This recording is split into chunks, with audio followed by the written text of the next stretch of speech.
बाधाकरीं भवाब्धेः आधाराद्यम्बुजेषु विचरन्तीम् आधारीकृतकाञ्चीं बोधामृतवीचिमेव विमृशामः।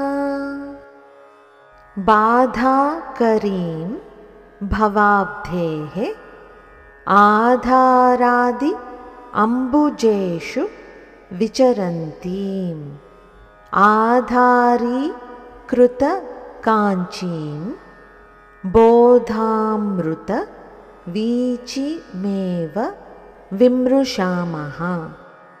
చావు పుట్టుకులతో అనేక రకాల బాధలతో కూడి ఉన్న సంసార సాగరమును దాటించున్నది యోగ విద్యలో కుండలిని శక్తి అయి మూలాధారము నుండి ఆజ్ఞాచక్రం వరకు సంచరిస్తూ సహస్రారమునందు శివునితో సమాగమమై ఆనందిస్తూ సాధకులను అనుగ్రహించేందుకు కంచిలో వెలసిన కామాక్షీదేవిని నేను నిరంతరం ధ్యానిస్తున్నాను।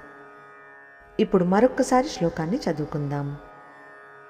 బాధాకరీం భవాబ్ధేః ఆధారాద్యంబుజేషు విచరంతీం ఆధారీకృత కాంచీం బోధామృత వీచిమేవ విమృశామః।